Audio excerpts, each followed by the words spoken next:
Since childhood, the geography of Israel and Palestine has been burnt into our minds. Bethlehem, Jerusalem, Jericho, Hebron. Names we are familiar with from school and history. We're also familiar with them from news reports, but with Syria and the terrorist threat now dominating headlines coming out of the region, Israel and Palestine have fallen off the radar. While politicians, diplomats and journalists are focused elsewhere, the situation facing people living through this long-running conflict continues to worsen.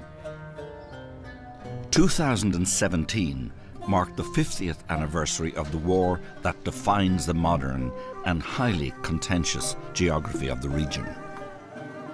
Since 1967, Israel has militarily controlled much of the West Bank, land the international community recognizes as being the basis of the intended Palestinian state. Over 50 years on from that war, people in the region continue to live a daily reality of occupation, segregation, restrictions of movement, and violent conflict. I travelled with international aid agency Trokra to Israel and Palestine to see how the lives of people in the region have been affected by 50 years of conflict. We're not equal, we don't have the same rights. So this is apartheid. This is obvious apartheid. You go out to the street, throw some shot grenades, knock on some doors, make some noise, run to the other corner of the street, invade another house, wake up the next family, and that's basically how you pass your 8-hour shift. There's ongoing blockade, there's deepening poverty, there's rising unemployment, and there's no hope. This is occupation. This is wrong. This is a violation of what I believe in as a rabbi from my Jewish tradition. It is a violation of international law. This big elephant is in the room and nobody sees this elephant and nobody wants to see the elephant. And the elephant is the Israeli occupation. Most of the Israelis don't care about it, have no moral doubts about it, have no question marks and don't deal with it at all.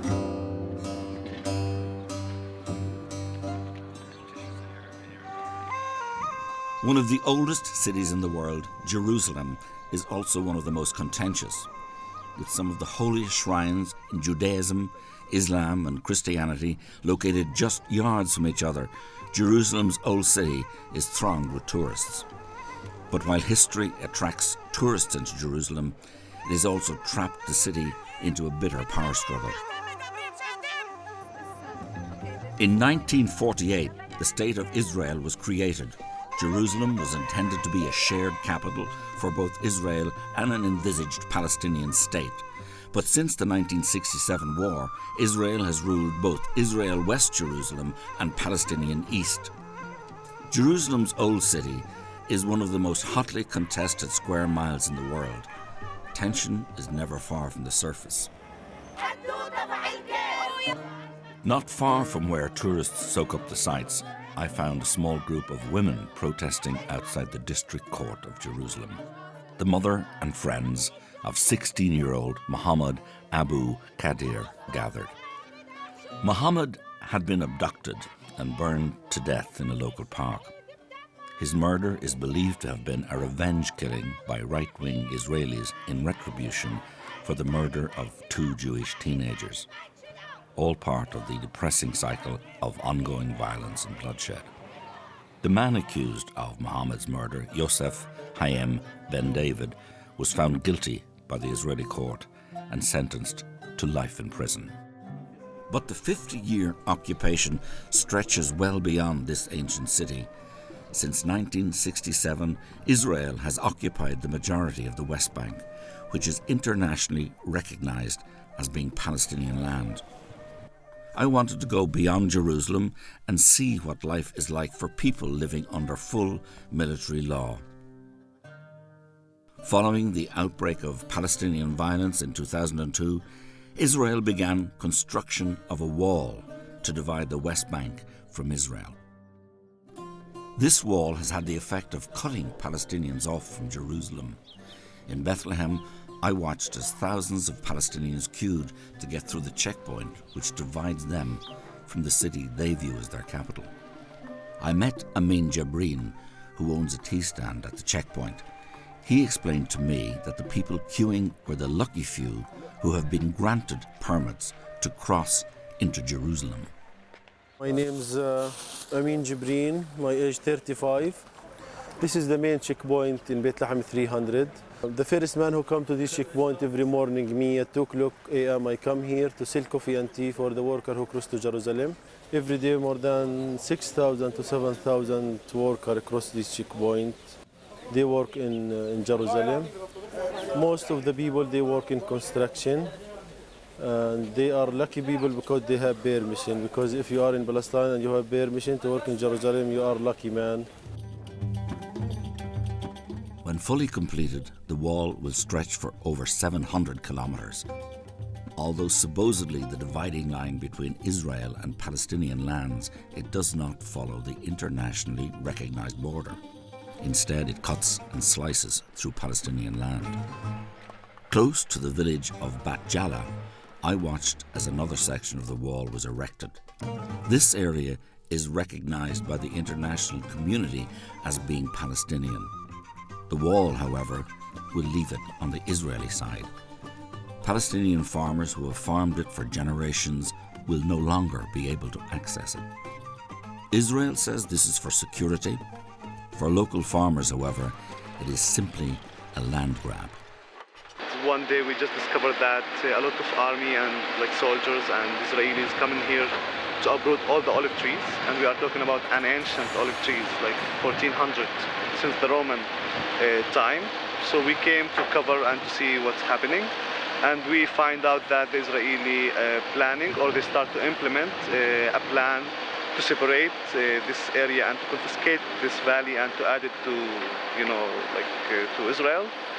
And of course, a lot of international activists and a lot of Palestinians, we came here and we were demonstrating for weeks and weeks. And of course, a lot of tear gas, a lot of shooting on the activists. And we couldn't, as a people and activists, to stop their project and their buildings here. All the time we were able to come here and to work, to cultivate our trees and our fields. Now we will not be able anymore. Now we are filming what's happening.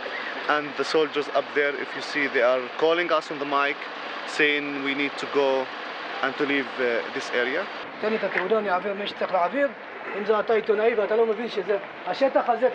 he just said, yeah, just go behind the wall, which is just built now. And he said, this is Israel now, you can't be here anymore in our side. I told him, I've been here, maybe before you come here, and you know this area. I've been, coming here and work here in this valley since a lot of years. You don't know the valley, as much as I know it, and you can't just tell me, go out. He said, yeah, but this is orders, and I'm just, implementing the orders. The wall is just one way in which Israel is gradually confiscating Palestinian land. Throughout the West Bank, Israel continues a plantation project aimed at populating the area with its own citizens.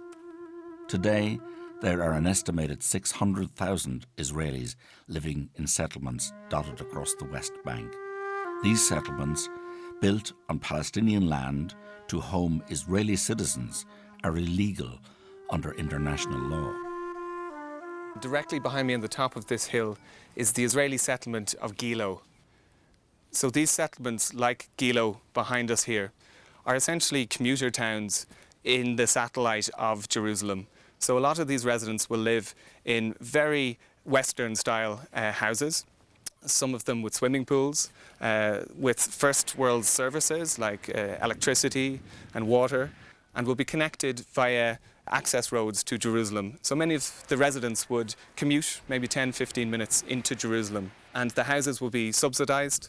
So it's cheap housing, they get tax breaks, and many would consider themselves not settlers, but living in neighbourhoods of Jerusalem. The only problem being that this isn't Israeli land, this is Palestinian land, this is confiscated Palestinian land. So these settlements are built on occupied territory. So these settlements are illegal under international law. And so the residents living here are contributing to displacement of Palestinians and ongoing violations of international law. While Israel builds huge settlements throughout the West Bank, it simultaneously makes it increasingly difficult for Palestinians to build on their own land. Israel has divided the West Bank into 3 areas, one under full Palestinian control, one under full Israeli military control, and one under mixed control. The Palestinian Authority has been granted control over certain urban centres, all of which are ringed by areas under Israeli military rule. It has created a situation eerily similar to apartheid South Africa, with Palestinians living in cantons disconnected from each other. Any Palestinian living under Israeli control must obtain a permit to build a house, but only 15% of permit applications from Palestinians are successful. Many Palestinians refuse to move and instead build homes without permits. They live under constant threat of demolition. In one such community, I met with Abu Yushe. كانت العائلات قليلة في الأيام هذيك يعني فصار نمو طبيعي للسكان وانجبرنا إنه نتوسع يعني اللي بده يتجوز اللي بده كذا بده يبني له بيت فالإدارة المدنية منعت إنه نقيم بيوت في هذه المنطقة من حتى الأيام هذه من الأيام هذيك لحتى أيامنا هذه يعني صرنا نبني بركسات من الزينكو مثل هذول البركسات يعني لأنه بدنا نعيش فيعني من هذيك الأيام لأيامنا هذه كل سنة كل 6 شهور في عندنا هدم يعني هدم للبركسات هدم للبيوت تضييق يعني من كل الاتجاهات من 4 اتجاهات هي مستوطنة على فكرة المستوطنة هي بال86 قامت بال86 الجدار من الجهة الجنوبية الشارع من الجهة الغربية وشارع من الجهة الشمالية فإحنا يعني سرنا في النص يعني تسكير ما يعلم فيه إلا رب العالمين مشاكل ثانية اللي بتتعلق بالسكان بالتجمع إنه يعني عدد كبير 90% من السكان بيسكنوا بصرفان من الزينكو وهذول الصرفان معاناة بالصيف حم وبالشتاء برد 35 بيت عندي 28 اختار. Mohammed's home was raided 2 years ago at 2 a.m. Israeli soldiers kicked in the door, let off shock grenades, yelling and pointing machine guns at the family. Mohammed's son was then 12 years old. The trauma that night had a profound effect on him. He lost the power of speech. 2 years later, he still cannot talk. I was taken aback and saddened by what I had seen, but I wanted to hear the other side of the story, so I met with Emmanuel Nashon, head of press at the Israeli Ministry of Foreign Affairs. In those areas which are under Israeli control, we do not allow people to build without a permit. Yes, you can't build anywhere, everywhere, just wherever you feel like building. It doesn't work that way, and it's not about Palestinians or Bedouins, it's about everybody. Why do you think that an Israeli would be able to build something without a permit? Of course not. It depends whether you really want to build something for yourself or whether you are trying to create a provocation. And my feeling is that some of those building initiatives, which unfortunately are also supported and financed by EU member states, their only purpose is to create a provocation. What we see is a situation in which EU member states and the UN actually give a de facto support to people who are building illegally. Even within Israeli society, a vocal minority questioned the policies of their government. I met one such critic who is not only Israeli, but also a rabbi. Rabbi Arik Asherman opposes home demolitions and settlement expansion. Our work ranges from legal work in the Israeli court system to return land to Palestinians, to prevent Palestinian homes from being demolished, to prevent takeovers, to work with the international community, which has been crucial for keeping these people in their homes when there is an intense drive and push by the state of Israel using all of its power to move these people out of their homes.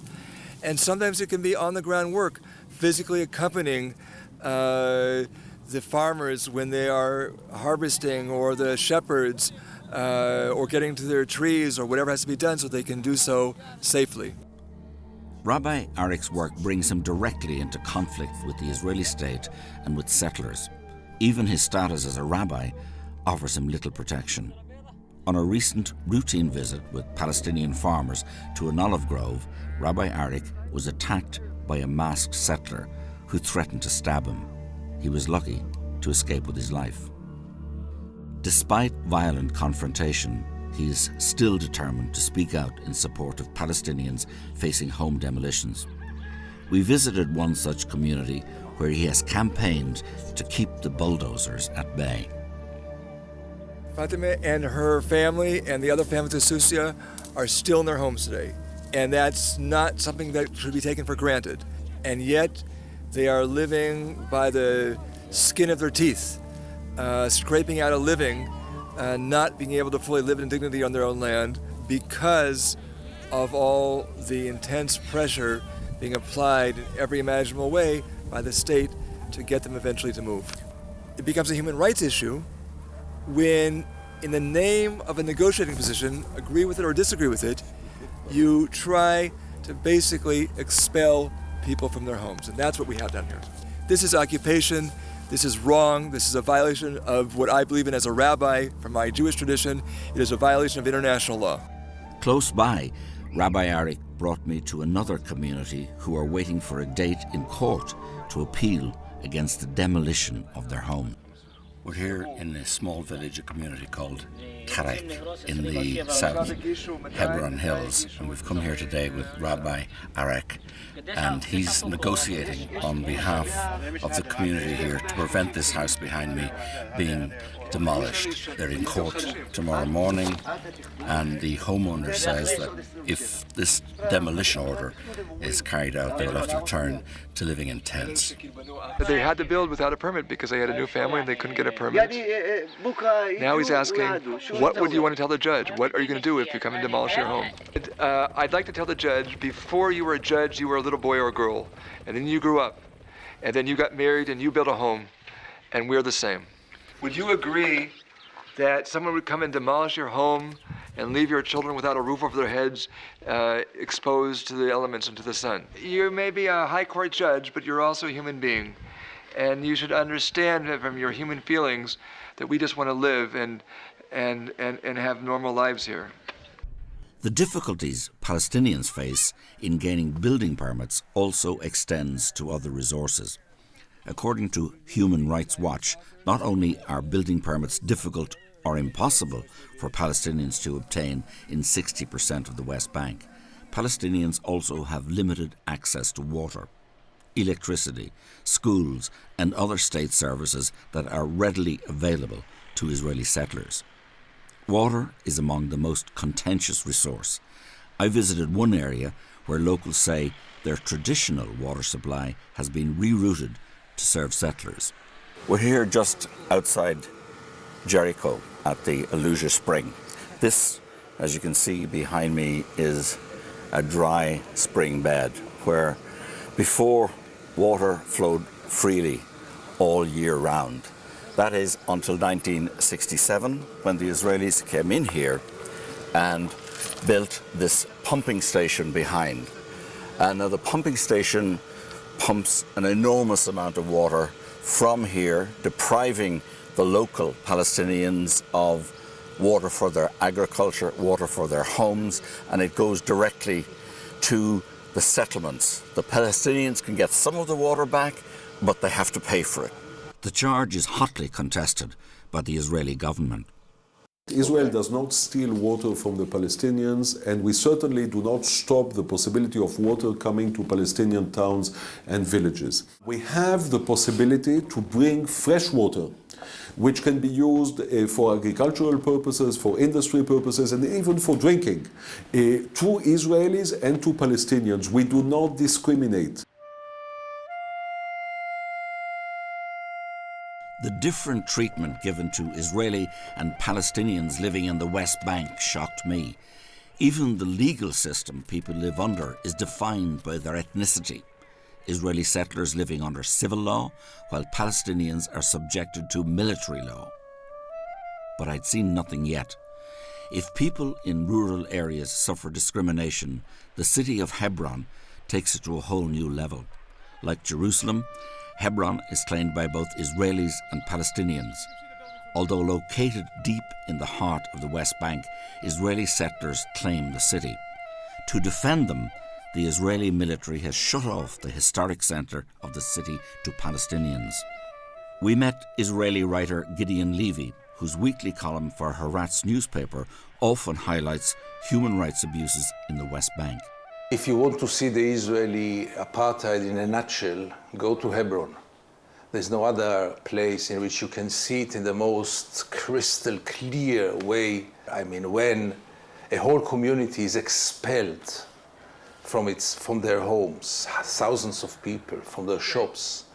When you live in a ghost town where there is almost only Jews living there after all the Palestinians had to leave out of fear because of the threats that they were living under and the violence that was implemented against them and because of the army. If you see streets which are allowed only for Jews and roads which are allowed only for Jewish owners, what is it if not apartheid? Yehuda Shaul knows these streets well. As a sergeant in the Israeli Defense Forces, he patrolled them nightly. He says that his orders were clear: to disrupt the lives of Palestinians in any way possible. The IDF is supposed to protect the people who live here. Our orders as soldiers on the ground are very different. We are told we are here to protect the settlers. If we see a settler attacking a Palestinian, not our job. That's the job of the Israeli police. So I stand in a post, and I was standing in a post, and dozens of times, right in front of my eyes, settlers are beating up, are throwing stones, are breaking windows, are cutting electricity lines to a Palestinian house, and my orders are not to interfere. The concept in the IDF is that if Palestinians will get the feeling that the Israeli army is all the time everywhere, they'll be afraid to attack. So what do you do to make them feel this way? You make your presence felt. In Hebron, you have 3 patrols.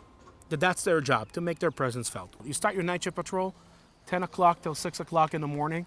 You choose a random house, the officer, the sergeant who leads the patrol. I was the sergeant leading these patrols for a while, yeah? Bump into a house, wake up the family, men one side, women the other side, search the place. You can yourself imagine the dynamics, what happens when a military unit bumps into your house at 2 o'clock at night. Finish searching the place, you go out to the street, throw some shock grenades, knock on some doors, make some noise, run to the other corner of the street, invade another house, wake up the next family, and that's basically how you pass your 8-hour shift. My deputy company officer threw a tear gas canister on a Palestinian kid, 3-4 years old, in a balcony, eating watermelon, because he was collecting intelligence against us. Yeah, the guy was this size. He was having a competition with his radio guy whether who can fire a tear gas canister into a Palestinian home while the family is inside under curfew, cannot leave. A sergeant in my company killed a Palestinian young man with a rubber-coated bullet to his chin from around 10 meters away.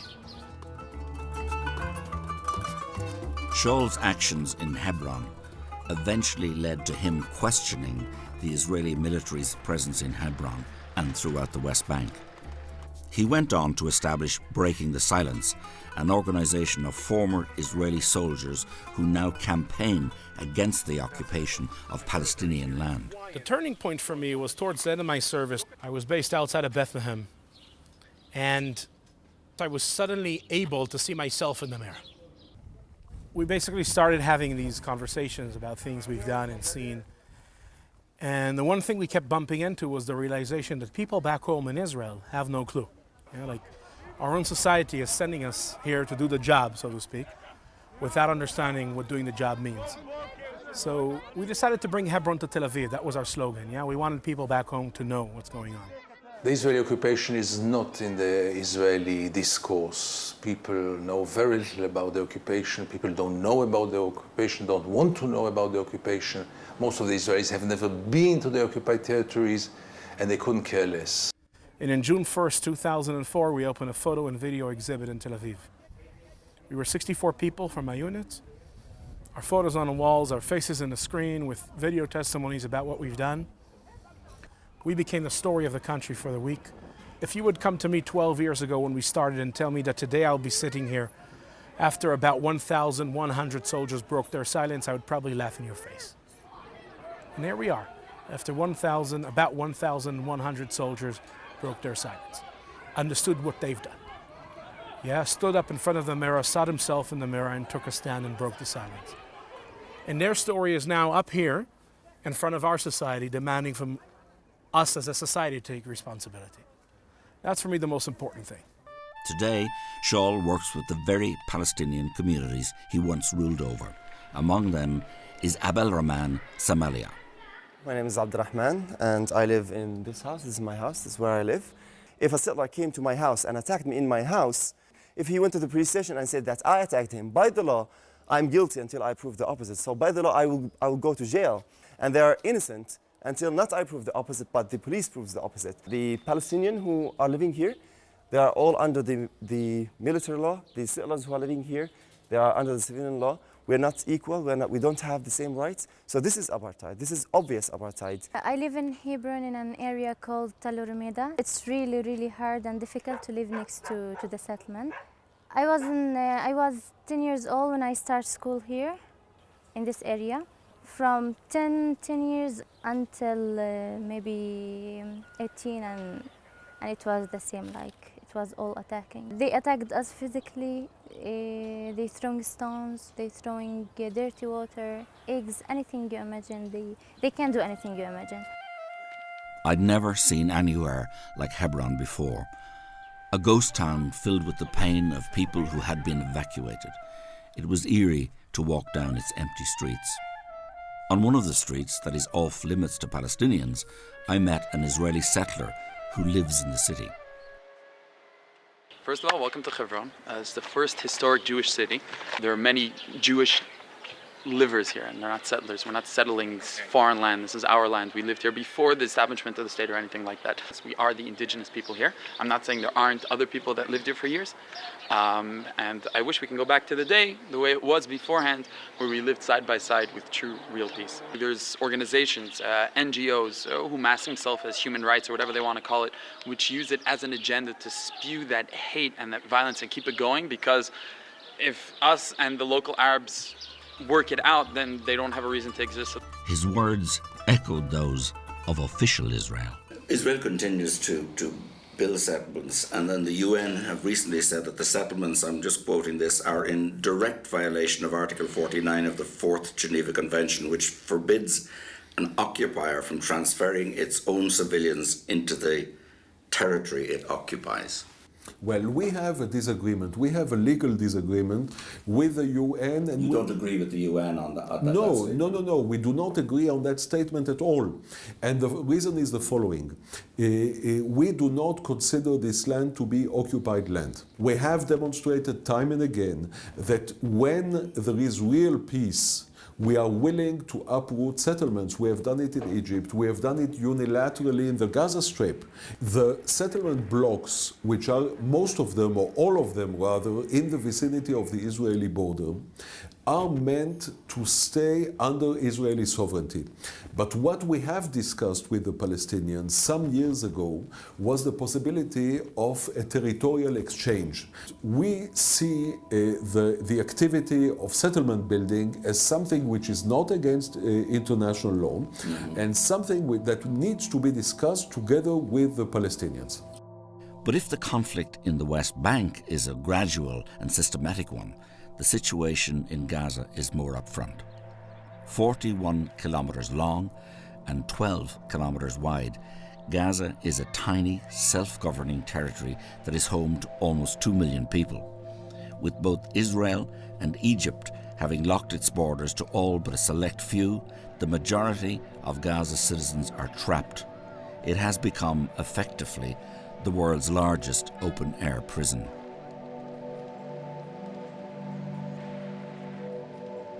Not only are they denied access to the outside world, people in Gaza have to endure regular wars between Israel and the ruling Hamas government. During the most recent conflict in the summer of 2014, over 2,500 people in Gaza were killed after Israel launched a full-scale military offensive in response to Hamas rocket fire. Among the dead were Mohammed and Khalde El-Selek Sajaz, 3 children. لما طلعنا فوق على السطح لقيت الوالد وال7 أطفال كله مرمى على الأرض. لما طلعت الوحيد اللي لقيته كامل يعني بدون أي إصابات في الرأس أو هذا ابني الوسطاني اللي هو عبد الحليم. حملته قلت إن شاء الله يكون عايش، حملته ونزلته تحت على أساس إنه عايش. بعد ما اديته لابن عمي على أساس يودوه على الشفا ينقذوه. طلعت كمان مشوار تاني أخذت عبد العزيز كان راسه من هان مفتوح، حملته ونزلت فيه وديته لأخت مرتي. كان لسه في نفس بس حتى في حاجة من مخه وقعت وأنا بحمل فيه. وطلعت مشوار ثالث قلت بدي أجيب أمنية، ما شفتش الهراس ما قدرتش. قلت خلص بس ينزلوها بأنزل أنا على ضليتنا على باب الدار استنى فيهم ينزلوهم عشان نودعهم من حاجة. لما جاء الإسعاف لقيت لما ضربوا البيت حسيته يعني الضربة عندنا في البيت. طلعت على الطابق الخامس، توقعت إني ألاقي إنه أولادي عايشين، إنه أنقذهم يعني. توقعت ما يكونوش على السطح، يكونوا في الطابق اللي تحت شوية.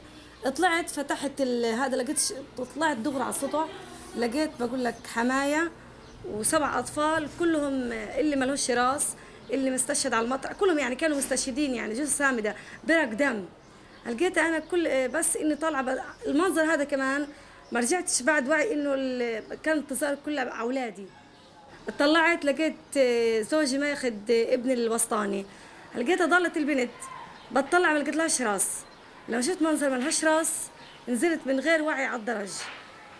يعني مثلا بعد فجأة هيك بعد أسبوع أنا ليش ما رحتش على الشفا اللي أودع أولادي اللي قبل ما يروحوا يدفنوهم. يعني الواحد كان بغير وعيه، يمكن الواحد شوية شوية لبدأ يتأقلم يعني. وهذه يعني رضت ربنا والحمد لله. أمنية كان عمرها 8 سنين، عبد الحليم 5 سنين، عبد العزيز 3 سنين. Mohammed would also lose his leg in an attack minutes later as he was carrying a body to the ambulance. بقول لك بعد اسبوع انه اليهود اعتذروا انه احنا مش قاصدين دار السلام. الحقوق انه ندافع انه بدنا حقنا وزي كده حق اولادنا. لها بقول هم اصلا الصغار هذول هم كانوا يضربوا علينا قذائف صواريخ. ايش هذول الصغار هم بيعرفوا صواريخ ولا ايش؟ لا طبعا يعني عشان يحطوا اللوم على تعاوننا. It was very moving hearing these bereaved parents speak with such stoicism and dignity. Sadly, their story is far from unique.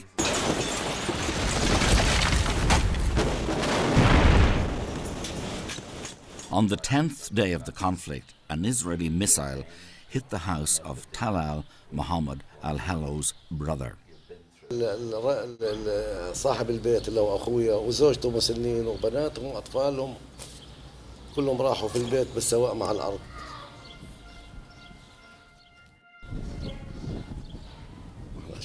الحمد لله هذا قدرنا.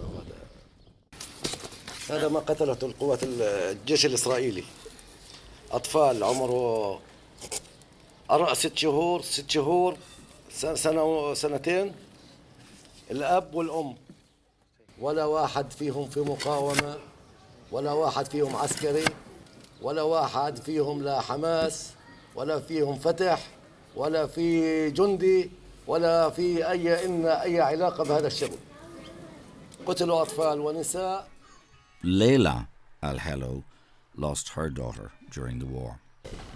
طول الليل هي بتراسلني تسأل عن يما كيف انتوا؟ اقولها يما احنا بخير الحمد لله رب العالمين. طول الليل لحد اول الليل وهي تسأل علي تطمن علينا، اقولها يا الحمد لله بخير لحد تقريبا الساعة 3 إلى 5 بالضبط. آخر مكالمة إلها كلمتني إياها، آخر مكالمة إلها كانت الساعة 3 إلى 5. ساعتها بعد تقريبا 3 إلى 5 وقع الدار على البيت عليهم. صرت أرن عليها جوالها يرن بس هي ما فيش حد. صار ابني يطلع من الشباك يشوف لقت بيته بالكوم تراب. Israel maintains that these wars are the inevitable result of Hamas aggression. There is no doubt that Hamas and other militant groups are guilty of war crimes by indiscriminately firing rockets into Israel. Human rights groups and the international community point to the disproportionate response of Israel. During the 2014 conflict, approximately 1,500 Palestinian civilians were killed in Gaza, compared with 6 Israelis. The chair of the United Nations Independent Commission of Inquiry warned that the extent of the human suffering in Gaza was unprecedented and will impact generations to come. Despite the massive civilian casualties and international condemnation, the Israeli government maintained that they are fighting a war on terror. Hamas will use whatever it can in order to try and hurt Israel, even if the price is hurting their own population.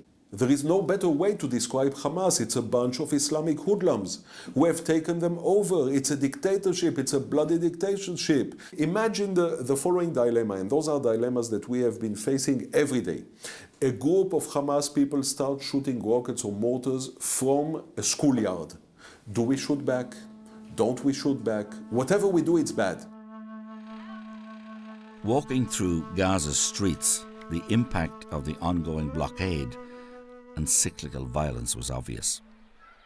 1 in every 2 people in Gaza do not have enough food to eat. 1/3 of the population are reliant on food aid. Basic infrastructure such as water, sanitation and health services are crumbling at the seams, while the unemployment rate at 42% is one of the highest in the world. Even its fishing community is denied access to fishing grounds that would enable them to earn a decent living. Fishermen can sail only a little over 5 kilometers from the coast. Many claim that Israel denies them even this limited access. سامي علي الجوجا صياد لي 15 سنة في البحر. عميل ونص على شاطئ رفح في الليل سارحين عتمة اللي بنشتغل في الصناع. بقى على 3 ميل هو مفتوح البحر، عميل ونص احنا بنشتغل يعني في الامان ضاويين ضو يعني الاشاره ان هينا صيادين. لا ادانا انذار ولا اي شيء، طب علينا اطلاق نار. مين هذا؟ الطراد الاسرائيلي.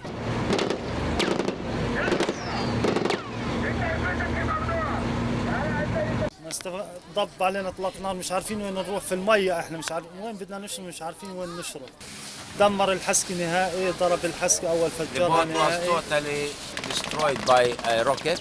وصار يضرب علينا مباشر اطلاق قذائف نص ساعه وهو يضرب علينا يعني بدون رحمه ولا بدون رأفه ولا باي شيء. وانتهيت انا يعني الصياد بده ايدتين، انا بايد واحده بنفعش. طبعا دخلت انا جوا البحر لاصطاد طبعا السمك ولا اطعم العيال، يعني العيال، وانا يعني هذه رزقتي، يعني ما فيش لي غير هالرزق، يعني فيش بديل غير هالرزق. فكنا احنا على الحسك المجداف، فاجونا طبعا الزوارق الاسرائيليه، ومسكونا ووقفونا. طبعا وقفنا احنا، فقال لنا اشلحوا وعيكم وشلحنا الملابس اللي علينا، اخذونا عملنا سدوده، لقيت من سدوده من جوا، حطونا في غرفه، واحنا قاعدين في الغرفه طبعا اجى علينا تقريبا ما يعادل تقريبا من 7 إلى 8 جنود. طبعا معاملتهم كانت سيئه كثير، من يوم اخذوه من يوم 27 الشهر لهذا اليوم انا قاعد عن العمل، وانا بطالب جميع الدول وبطالب جميع المجتمعات وبطالب جميع يعني كل الدول العربيه والاجنبيه حتى كمان انهم يساعدوا الصيادين ويقفوا مع الصيادين بالنسبه للاعتقال وبالنسبه للمساعدات وبالنسبه لكل ايش يعني بيحتاجوا الصياد، لانه الصياد مهمش كثير. واحنا طبعا انا لما بنزل البحر بكون يعني فيش ثقة، يعني بكون نازل وأنا خايف البحر، لأنه من اعتقال من أي أمور ثانية، يعني فيش يعني هذا الناشدة بس احنا. Generation after generation now, what grows in Gaza is a huge human tragedy. Even the UN declared that by the year of 2020, Gaza will not be a place where human beings will be able to live. And it's unbelievable how the world is watching it and does nothing about it. Sister Bridget Thai from Sligo has lived in Gaza since early 2015. She says that the biggest problem here is not violence or poverty. It is the complete loss of hope. I have a background in nursing and midwifery and management, and I speak a bit of Arabic and I know the Middle East. So I feel that I can bring something useful to the people here. What I saw at the beginning is what anyone can see: the poverty, the broken homes, the children on the streets. But as I get to know the people, that's when I hear the other things: the hopelessness, the fear for the future. Their children, 6 years old, have lived through 3 wars. So they're traumatized, they're clinging, they're crying, they're bedwetting. There's a lot of violence, domestic violence, because the people are traumatized. So the longer I stay, the more I see, and I actually feel it in myself, the hopelessness that is pervasive in Gaza. With the help of organisations such as Trócaire, Sister Bridget delivers medical care to children in Gaza. One of the biggest issues children face is trauma. Ola Dweek, a child psychologist who works with Sister Bridget, explains. كنت قبل بمستشفى الطب النفسي، وبطلع على مستشفى الشفاء وبشوف الحالات، وكنت بتعامل مع أطفال بكر. هدول الأطفال اللي كانوا على البحر وبيلعبوا كورة، اجت الزوارق ضربت، فاستشهد منهم 3 وبقي منهم 3. فكانوا كتير هدول الأولاد أجريسيف كتير، وكل شيء فيهم تغير. وصلوا لحالة ذهان، إنه خرجوا عن عقولهم. هدول الأطفال تعاملت معهم فترة معينة، لكن بعد هيك تركتهم، ما كملت معهم. بلشت أحس بالحرب من اللي سمعته من الناس بعد ما اشتغلت. في طفلة في منطقة الفلاحين، هاي منطقة الفلاحين كلهم طلعوا من بيوتهم في الحرب. الطفلة هاي خسرت أخوها كان بيعتبر لها الصديق والأب والأم، بتحبه أكتر من أي حدا. فقدته قدام عينيها، كان راكب على فزبة. فلما شفته لحتى الآن بنت بتعاني إنه حاليا بتكتب رسائل لأخوها، بتجيب لي هاي الرسائل عشان أقرأها، إنه على طول بتحلم فيه، بتشوف كوابيس في الليل. فهاي البنت أثرت فيها، لأنه صار لي بتعامل معها سنة كاملة، بس لحتى الآن كل ما بتيجي بتحكي عن أخوها. So we've known these people for 2 or 3 years. Some of them lost their homes, some of them took in other people, and we've seen them grieve, try to get their lives together, try to move on, try to look forward. But look forward to what? You saw the number of children. What's the future of those children? Sister Bridget's assessment was sobering, but it was also accurate. When you speak with people in Gaza, you can feel the hopelessness. The United Nations has questioned the short-term viability of Gaza, warning that by 2020, many basic services will have collapsed. I wonder what chance there is of peace when young people in Gaza are being raised in an environment where they have a limited future. Such a situation plays into the hands of the extremists. Israel has legitimate security concerns due to the presence of armed groups who deny their right to exist. And by condemning all of Gaza's people to inhuman lives, they succeed in swelling the ranks of these groups. Without political movement, the cycle of violence seems destined to continue.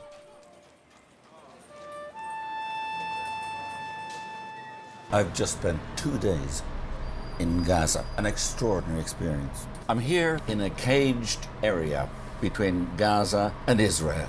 It's no man's land. We passed through 2 checkpoints down there, Hamas, Fatah, Palestinian checkpoints, back to back with Israeli checkpoints. It's like nowhere I've ever been. It's an open-air prison, 1.8 million people surrounded by a wall on one side and by the Mediterranean Sea on the other. And that sea is constantly patrolled by Israeli gunboats. We have met people who have been devastated by the war, families who have lost up to 11 people, children with horrific injuries. Having spent time in Gaza and the West Bank, it was very difficult to come away feeling positive. The conflict seemed so intractable, so deep and so ingrained. However, there are voices for peace. Before I left, I had a chance to meet a group of Israelis and Palestinians who work together. Combatants for Peace is an organization of former soldiers and militants who have joined together to call for peace and justice for all. I joined them outside of Bethlehem on their monthly rally in the shadow of the separation wall.